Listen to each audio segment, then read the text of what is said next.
안녕하십니까. 기독교에서는 이제 하느님을 아버지라고 칭합니다. 왜 그러냐면 그분께서 우리에게 주신 사랑이 있다는 것이죠.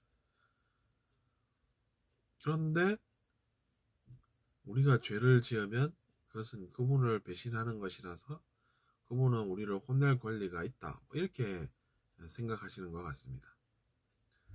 그래서 이제 그 가족이라고 하는 개념을 차용을 해서 신앙생활을 하는 것이죠. 그래서 이제 저도 그것에 대해서 궁금증을 가지게 됐습니다. 왜 그러냐 하면 우리가 평소에 죄란 무엇인가를 생각을 하기 때문입니다. 근데 제가 볼 때는 어떠냐 하면 이제 저는 현실을 주로 생각을 하기 때문에 현실적으로 접근을 하고, 그래서 이제 제 체험이 현실입니다. 왜냐하면 제가 그런 것을 겪었기 때문에 그것은 이제 사실이 되고 현실이 되고 하는 것이고, 그것을 여러분과 함께 나눠보고자 하는 것이죠. 근데 보면 몰라도 되는 것이 보면 죄와 멀어지는 길입니다. 근데 피해의식이라는 것 때문에 자꾸만 이제 그 사람이 나쁘다 이렇게 이제 주장을 하게 되는 것이죠. 근데 사실 피해의식을 낱낱이 분해해보면 그 사람 탓이 있으면 자기 자신 탓도 있습니다. 그 사람 탓만 있고 내 탓은 없는 경우는 실제로 알아보면 저는 없었던 것이죠. 어떤 것이 그러니까 현실이냐라는 것인데, 사람들 이야기를 들어보면 그 사람만 잘못한 게 있을 것 같지 않습니까, 처음에? 그리고 이제 그런 선동을 들어보면 그 사람은 나쁜 존재다라는 것이 주장의 핵심이죠.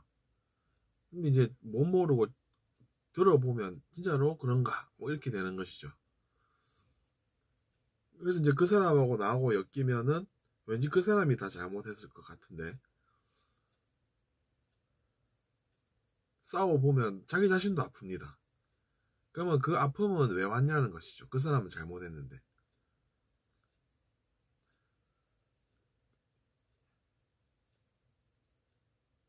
그러고 보니 그렇구나. 그럼 나도 반성을 해야 되는구나. 이렇게 생각할 수가 있고, 또 다른 방법으로, 다른 방식으로 생각해 보면 이렇습니다.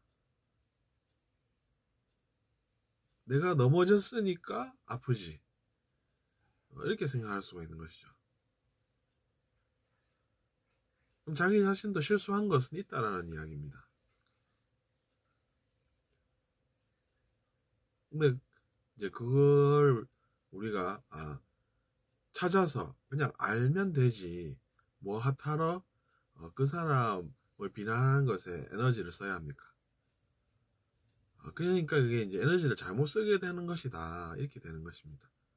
에너지를 자기 자신이 잘못 쓰니까 자기 자신에게 책임이 돌아가지 누구에게 책임이 돌아가야 하며 누구에게 책임이 가겠습니까?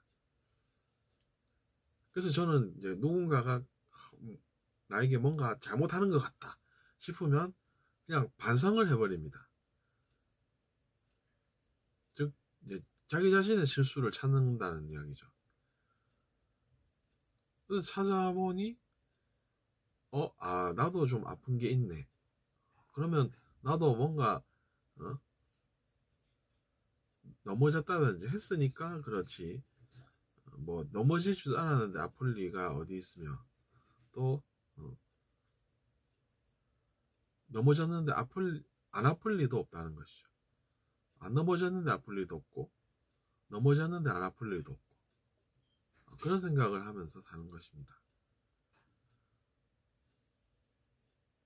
그러면은 에너지를 잘못 쓰지 않아도 되니까, 또 미래에 에너지를 내가 잘못 쓴 것이 없어서 그것에 대한 책임을 질 일도 없고, 그렇게 생각을 해보면 내가 에너지를 잘못 쓰지 않으니까 어려움이 나에게 올 리도 없고 안 오게 되는 것이구나.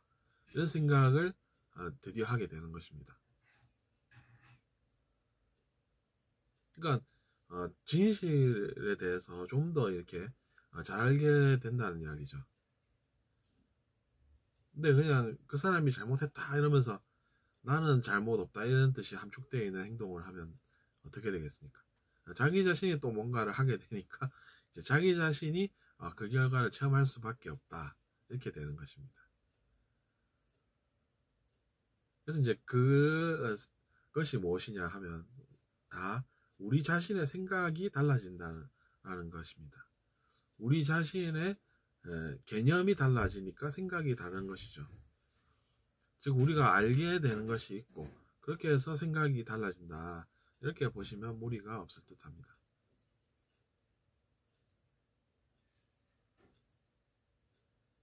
근데 이제 선택을 그렇게 하지 않고 계속 이제 저 사람이 잘못했다 이러면서 이제 나는 잘못한 게 없다 이런 생각을 가지고 행동을 하게 되면 과거에 한 게 있어서 아픈 것인데 그것도 모르고 덫에 걸리게 된다는 것입니다. 잘 생각해 보시고 이번 시간은 여기서 마치겠습니다. 감사합니다.